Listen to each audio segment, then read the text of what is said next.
it's quite interesting, so many of us will have an idea of, I'm carrying this belief that I'm not worthy, or I'm afraid to be seen, but there'll be more that goes underneath that. So this is where going on a guided visualization or a meditation where I'm really slowing the brain waves down, especially if I'm working with crystal singing bowls and the tools like that really slow the brain waves down, so I can place you or support you in an altered state where you've moved beyond the ego. You've moved beyond that space where, that little monkey mind is there. And it's just your truth, your connection to your higher self. Welcome to the Empress Lioness, a sacred space where the spirit roars and the soul remembers everything. In each episode, we sit with visionaries, founders, creators, and healers. I'm your host, Karen Mitchell.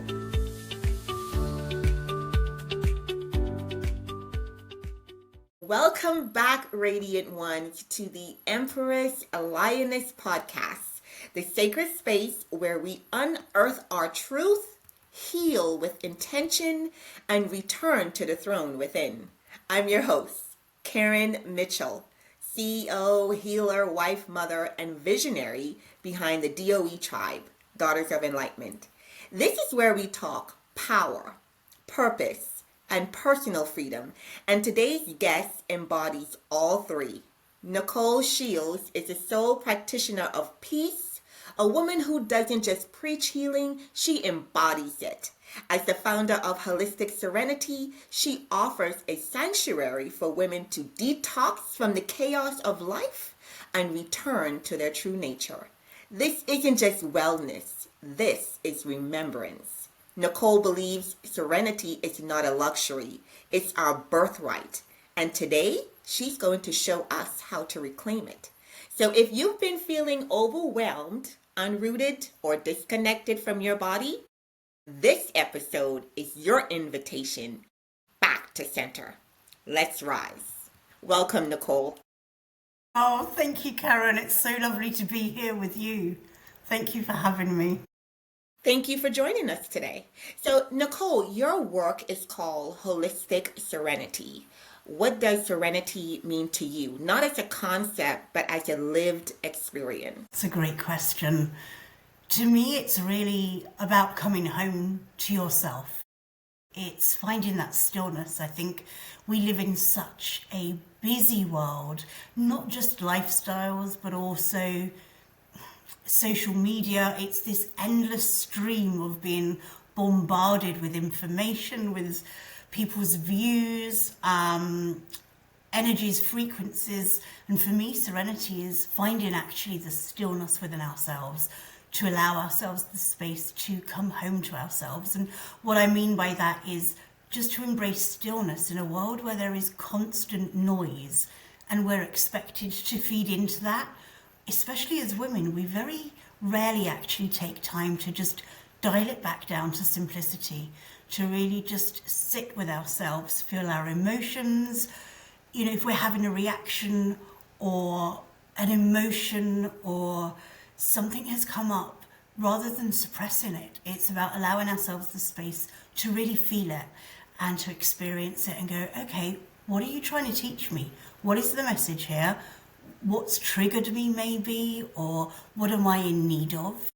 And owning that and being in a space of acceptance, loving acceptance of everything that we are and all that entails, without judgment, because I think we judge ourselves as women so much more harshly than we do other women. And I think it's really embodying a space where we just have stillness and love and acceptance.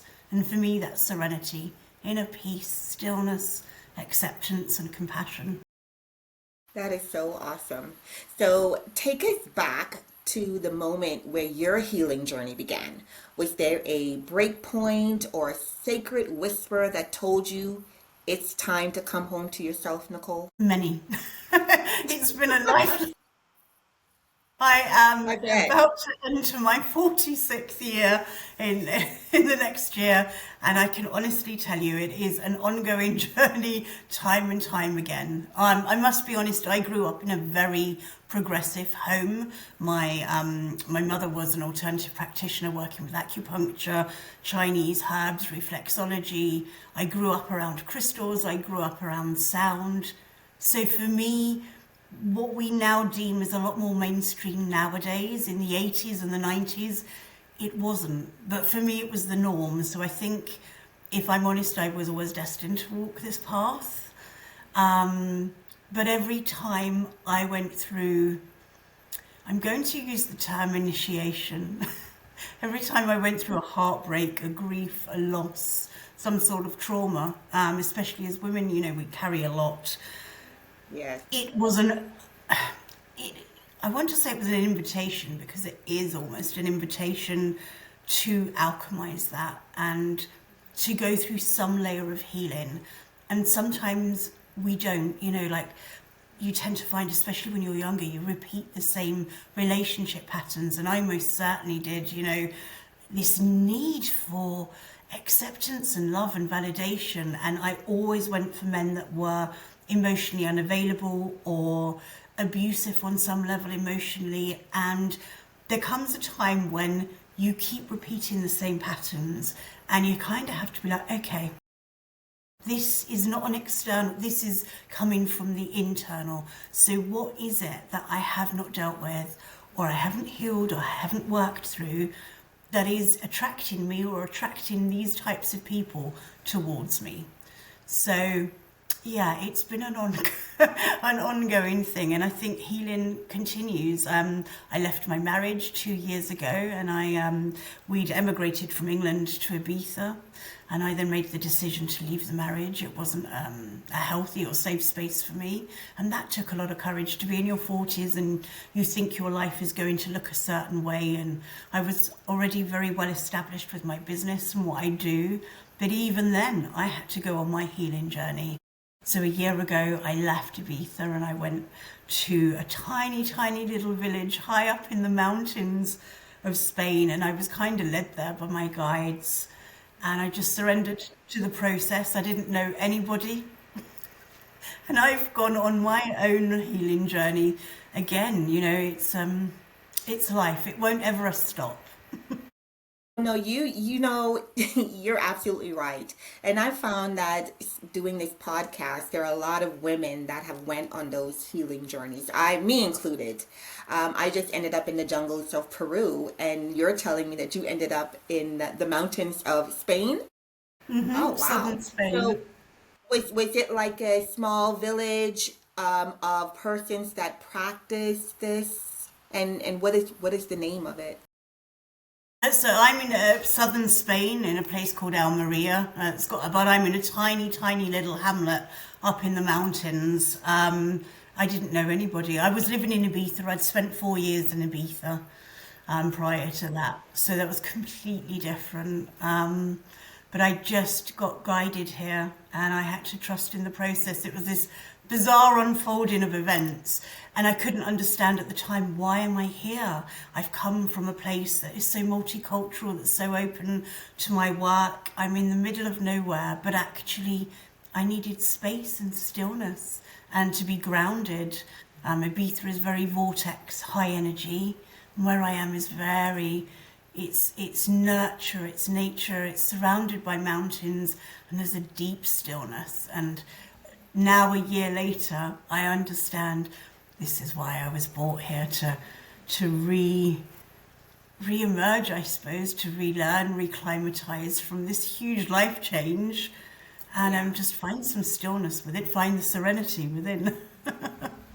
No, I agree. I agree, and I really love that for you too, because it takes you to a place where you are outside of your comfort zone, and you have no other choice but to listen to the voices within that's been guiding you the whole time in order to get what it is that you need. That's beautiful.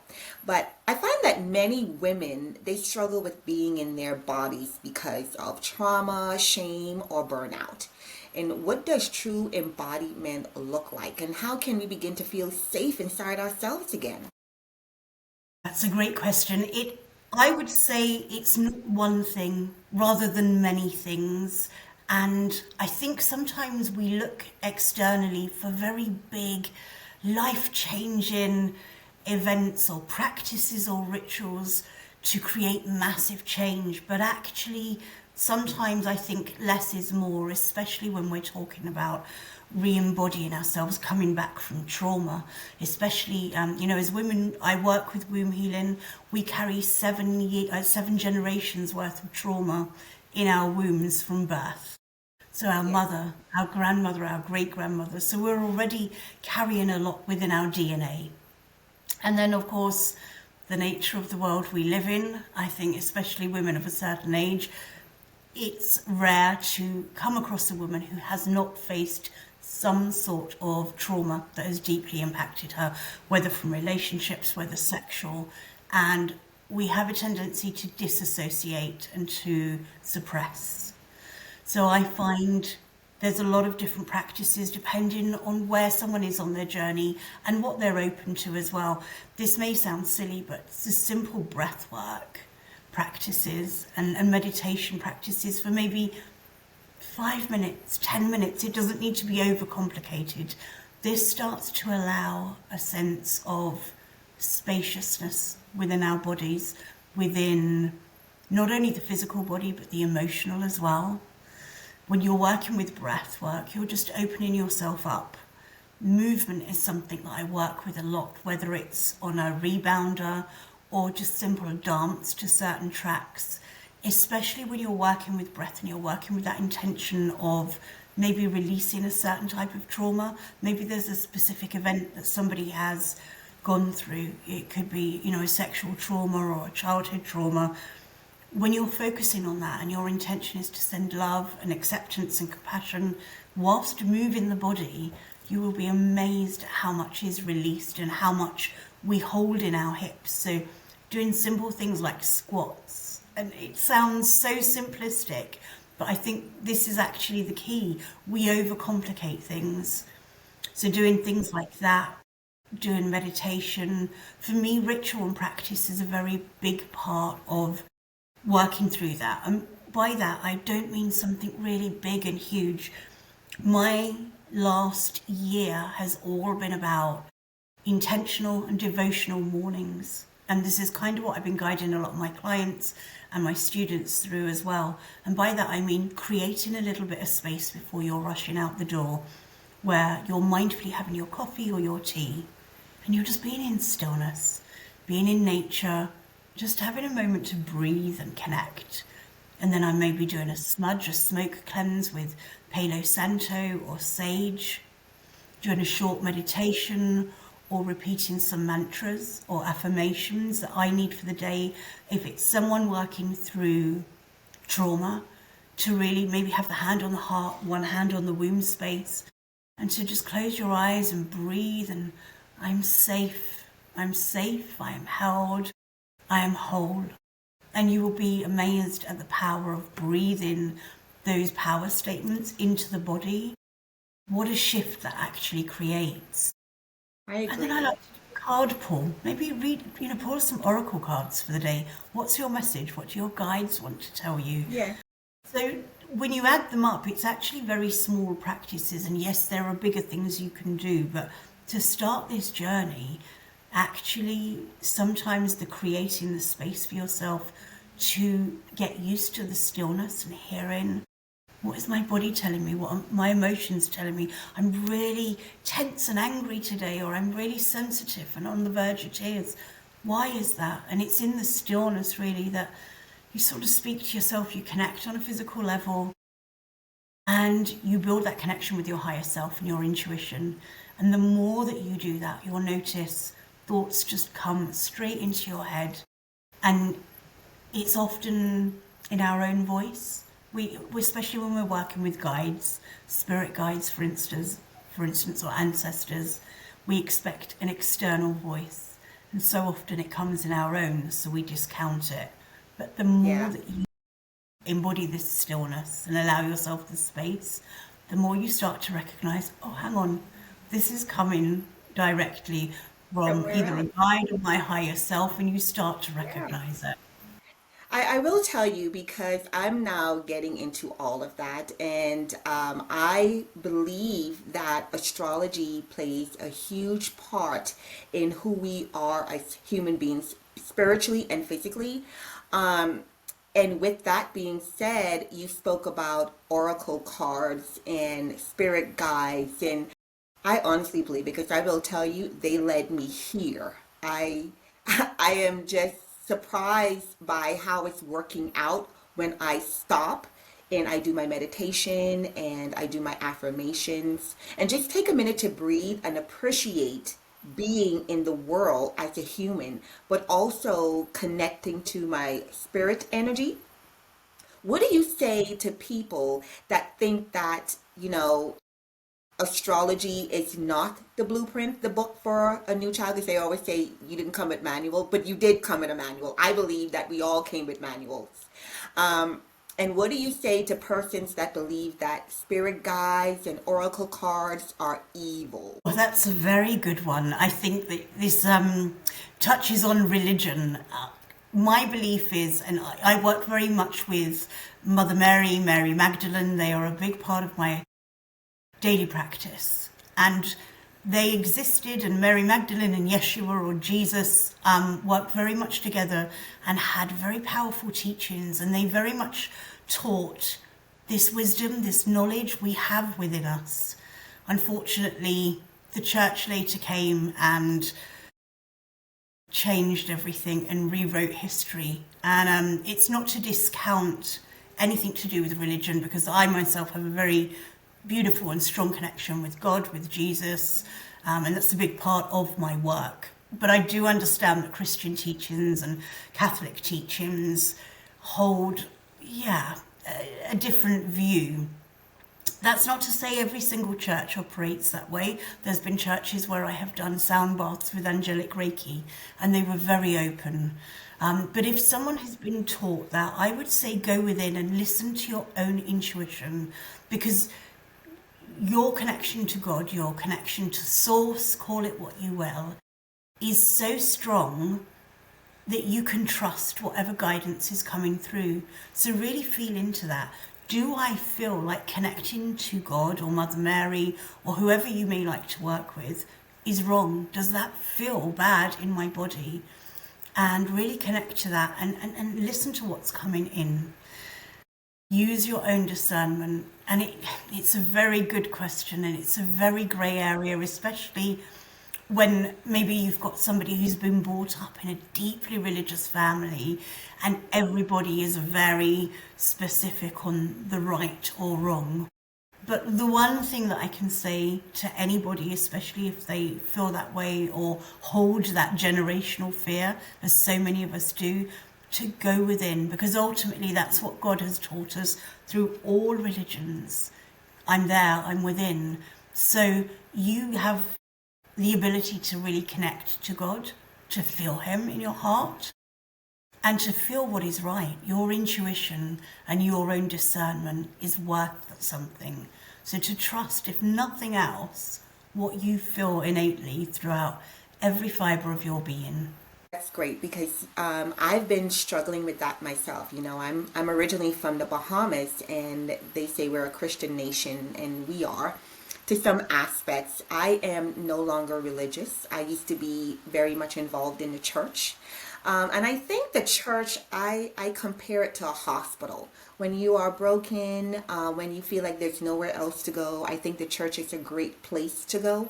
However, I now believe that church has become more like an entity in society where people go, you pay fees, you get involved, but you never get out. It's like checking into an hospital because you're wounded or injured and you never check out.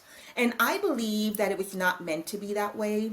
When, the Bible speaks of fellowship, I believe that we were meant to be outside of the church walls. We were meant to be interacting with others that are out there hurt and injured, showing them the way.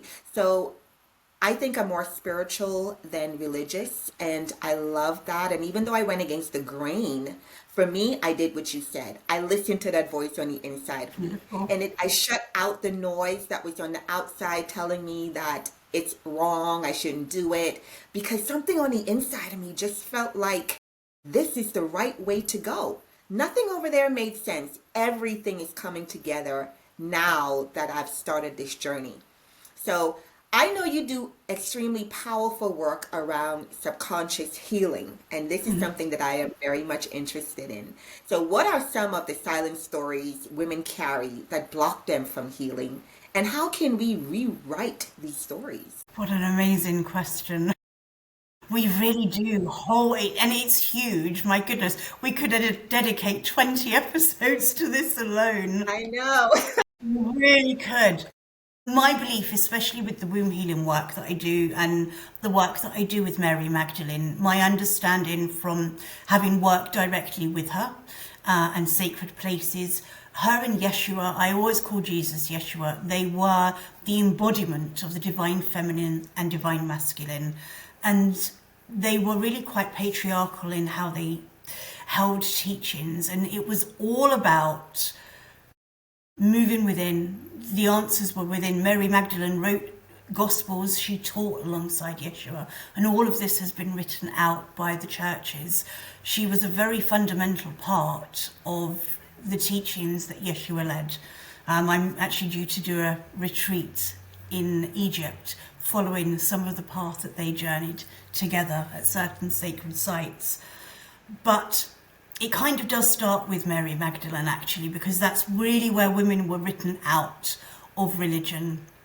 Not that I don't like to use religion, because that isn't really what Yeshua and Mary Magdalene practiced. It was oneness, it was divinity, it was unity. Unity consciousness and Christ consciousness was born out of their teachings, which really is, we are source and source is us, and we carry the divine codes within us. And women were really revered and treated as goddesses, especially in times of ancient Egypt. And when you look at old statues, the men were always a little bit behind, maybe with the arm around the back of the females, and the females, look at goddess Isis, people like that really were prominent, and their teachings were prominent, and they have been reincarnated as different deities over the time. But where religion came in and wrote us women out, we then became the part, the supporting role, the support act, when in actual fact we weren't. Our wisdom was very much revered. Look at the red tents. So you go back to pre-Yeshua, pre-Jesus times, women would gather and we would all bleed at the same time because we were in cycle with the moon. So women would go out of the village for 4 or 5 days, and they would come together, they would read poetry, they would write, they would craft, they would create beautiful elixirs. It was because our intuition is so heightened during the time of our bleed. So all of these things have been written out. We worked with nature, we understood the cycles of the moon, we knew how to work with herbs. Then came the witch trials. So all of this knowledge that we held, this wisdom that we were revered for and embodied, older women as they got older were the wise women of the tribes, and they were really held in high esteem because they'd lived and they had this beautiful knowledge. You look at nowadays, older people generally are ignored and cast out of society. So you can see over time how things have really changed. We were told it's a man's world. We don't have the wisdom and the knowledge to rule the world, for want of a better phrase. We were told our knowledge of nature and how to work with the moon, how to work with homes, with herbs, with all of these things, with ailments, with intuition, with healing, that was considered witchcraft, and we would be burned for it. Our belief in source and that we worked with God, and we were part of God, that made us heretics, and we could be killed for that. So over all of these generations, this trauma that is deeply embedded in all of us, it's called quite often the witch wound, where we felt we have to be quiet. we have to hold that within. We can't speak about our knowledge because we'll be proclaimed as a witch. We can't talk about I am source because how can you be so egotistical? And then all of the things that make us feminine, our intuition, our emotions that actually allow us to tap into nature, but also the world around us. Our emotions are something that give us strength. They speak to us. They speak to our body and tell us what's going on.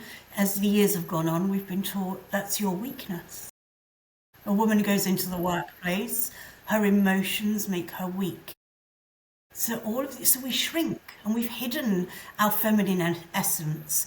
We've hidden our tears. We've swallowed them down to be ultra feminine. And when I mean embody the divine feminine, be sensual, and I don't mean sexual, but I mean sensuality. Just this, I feel soft and I'm in flow.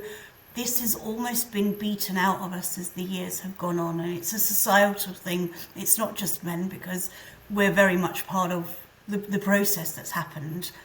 But in that, women have then become very, very masculine in the workplace, in modern life. I mean, look at how much women do now, having children. They're working full time, they're coming home, they're cleaning, they're raising the children, and they're burnt out. I agree. They're burnt out, and I think we're taught to then ignore our emotions and hide who we are, taught to dye our grey hair, hide our emotions.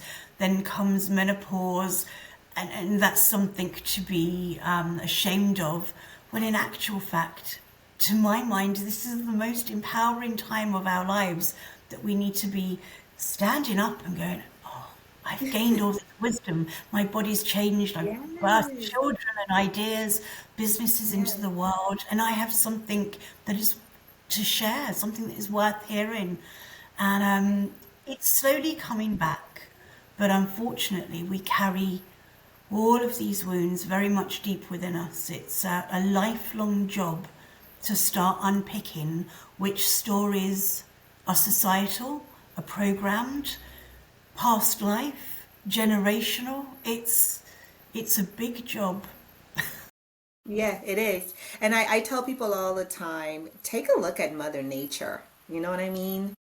Yeah. See the female species in the animal kingdom who is actually, it's always the males trying to impress the females. You know what I mean? It's like the lioness and the lion. Well, we know what her role is, and we know that he's the protector. But she goes out there and makes the hunt. She takes care of the babies. But we don't ever follow that. But I love what you're saying. It's so enlightening to meet other women that I can connect with and know that everything that I believe, someone else also knows that that is the truth as well. But I want to talk more and get into your retreats. I am definitely interested in that. So paint a picture for me how your retreats work, what's involved, what's the healing or the learning of it. Walk us through it. That's a good question. I don't tend to do so many relaxing retreats. They are relaxing, but there's deep work that goes in, because I love to work in sacred sites. So, for instance, the upcoming retreat in April in Egypt, we're going to a lot of sacred places and spaces where we've got private viewings in the morning. It's very much all about luxury, because I believe we deserve the beautiful finer things in life. So we've got 5-star hotels and luxury boats, but we've also got private viewings in the morning in special temples, the Great Pyramid. I take people to spaces that I feel I describe as living portals. And when I say that, I mean they hold so much energy. Maybe there's been a lot of prayer or rituals and practice that have gone on in them. Some of them, especially for Egypt, for instance, they are chambers of healing. I don't want to give too much away, but there's a lot of healing work that has gone on there, and you feel it, it's palpable. So it was very important for me that wherever I'm leading retreats, they're in spaces where this energy can be felt, where you're really connecting with nature and the lands and the sacredness of the lands, whether that's in Spain, whether it's in Egypt, whether it's in Saudi Arabia. I've been working there as well. So after the visit, and we've been attuned, maybe might be a nice way to put it, to the energies of that particular space, we will then do an activation and a healing that is centered and connected to the space that we visited that day. So we can connect in, perhaps it's a temple of Isis, we connect in with her energy. I would bring in through an activation and a channeling, as well as a healing. And sometimes that involves sound. Obviously, sound and frequency are the foundation of everything that I do. A lot of it will be healing and channelings, meditations and guided journeys, but it's every day's activities and healings are connected to what we've experienced that morning, because keeping that energy container alive and allowing us to really integrate that is really important, so that we have that every day. So the Egypt one is a 10-day retreat. I do shorter ones in places like Saudi Arabia, but everything is about deep transformation. So the ones that I've done there, it's very more science-based, although it's a lot of healings and channelings. It's about improving mindset and releasing old, outdated paradigms and these stories that we tell ourselves, these limiting beliefs. It's about shedding that, figuring out, who do I want to be? How does this high, embodied and emboldened version of myself, who is owning every part of her life, how does she walk? How does she talk? How does she move? It's identifying what you need to release, what you want to call in, and how to do that. So I use techniques like NLP timelines, healings, activations, sound baths, Reiki sessions, a lot of different things.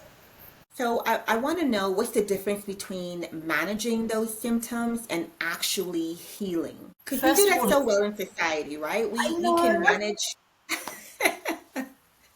we can manage it so well, but we don't go through the actual process of getting that healing done or down pat. So what's the difference? How can we tell?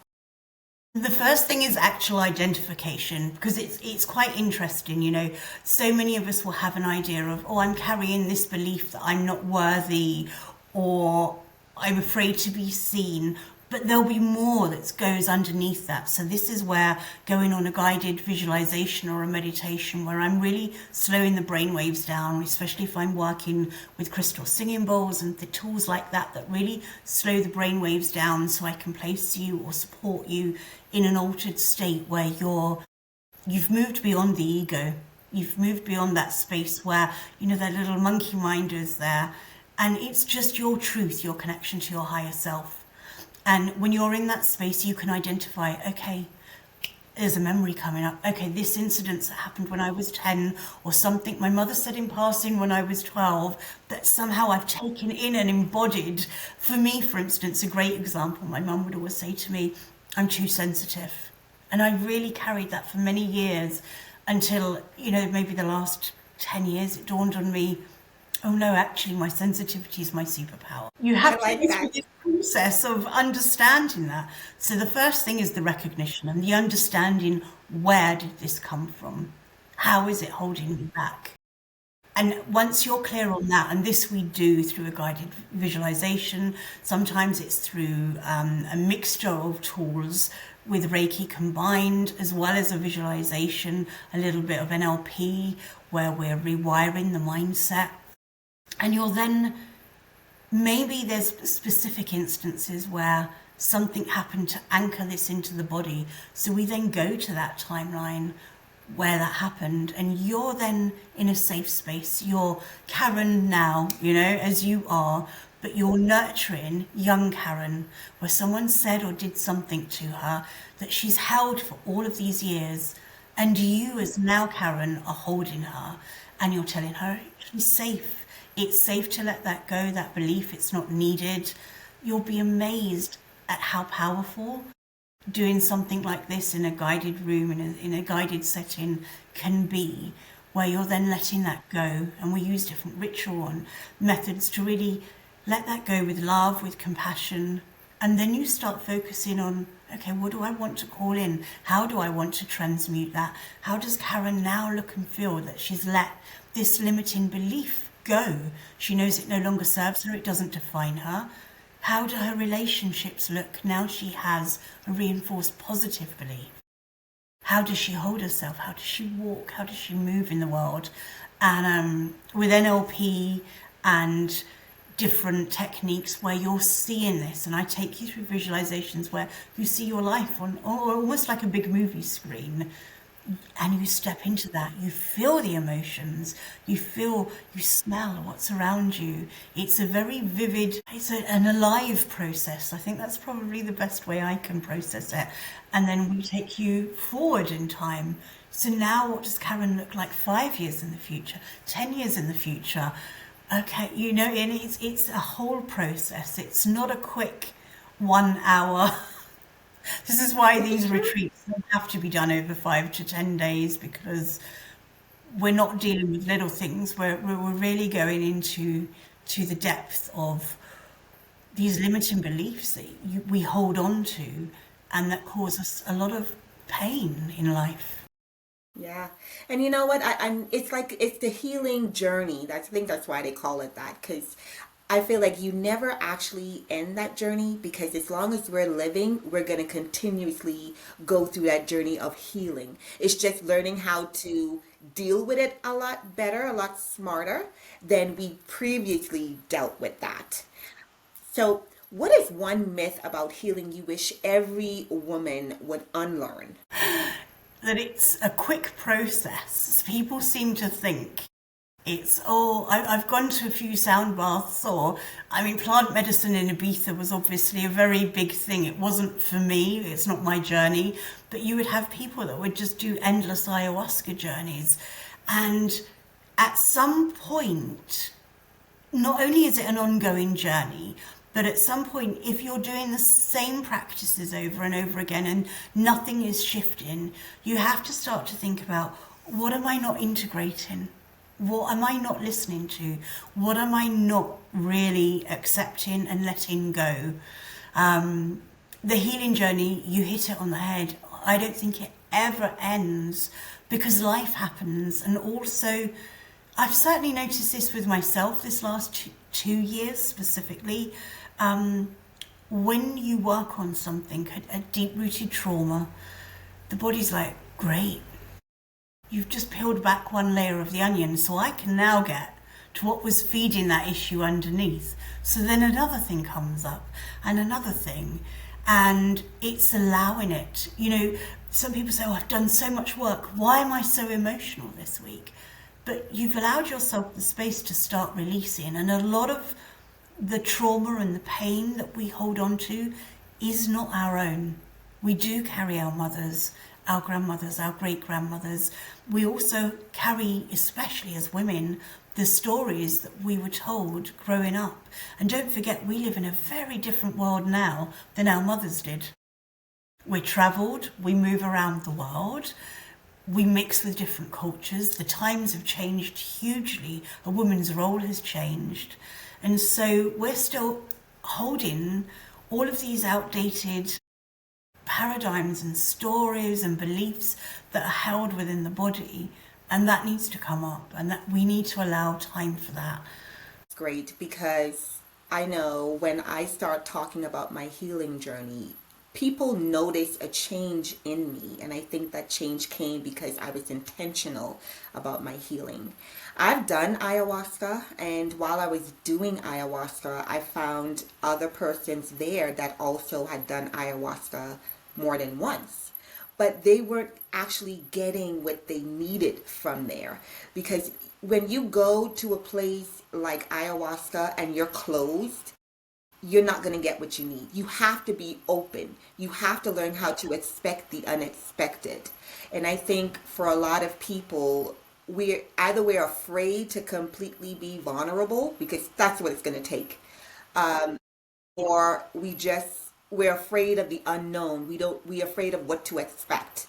So for me, I just open it up. I traveled so far. I really wanted to heal. And I figured this was a great way for me to start. But Nicole, your stories just inspired me so much. And I hope it does for my listeners too, because we grow up with people telling us who we are, not knowing who we are ourselves. And this journey teaches us how to look within and try to figure out who we are. And I know that's something that you teach also. Is there anything else you'd like to share with us? Actually, you've just touched on something really important. You said we don't know often who we are, but it's also knowing that everything that we go through, every breakup, every huge life change, every time you've pushed yourself out of your comfort zone, every loss changes you fundamentally. And if you allow yourself to be vulnerable, it cracks you open. And in the depths of despair, I find when you're vulnerable and you're open to it, the most beautiful alchemization can take place, in so much as you emerge with a lot more respect for yourself, or compassion and kindness. And it's knowing you're never going to be the same. When I left my marriage 2 years ago, I don't even know who that woman was. And the woman who arrived in these mountains a year ago, not knowing who she was, what she was going to do, how was she going to move through this process? I'm not her anymore. She changed. Even 3 months later, I've had so many beautiful changes this last year where I've really grown and I've gotten to know myself in ways I never thought possible. And I think it's important to know that just because you are who you are today, you're going to be someone even more expanded and more compassionate and more full of grace and wisdom in 6 months' time or a year's time, because things happen and life happens. And if we're in this fighting, maybe a friendship falls apart or a job falls apart, we often view these things as it's a terrible thing. But what if the frequency of that situation or that purpose or job or person just wasn't matching you where you are today, and that needed to fall away to make space for something new? Trust the process. I actually did my healing a year ago as well. So this month actually made 1 year. Yeah. And it has changed me. So I definitely identify with what you're saying. But Miss Nicole, thank you so much. Your presence, your wisdom, and your unwavering serenity. You've reminded us that healing is not something we chase. It's something we choose and embody. But before we go, how can our listeners stay connected with you and your beautiful work? Well, they can find me on Instagram and Facebook under Holistic Serenity Official. And my website is holisticserenity.co.uk. And there I have all the information about my online events, my in-person events, and the retreats as well. We'll go ahead and list it down there for everyone to find you. But for every woman listening, your peace is your power. Your body is your home. And your healing, that's your throne. This has been the Empress Lioness Podcast. Miss Nicole, thank you so much for being our guest, and we wish you all the best. Thank you so much for having me, Karen. Thank you.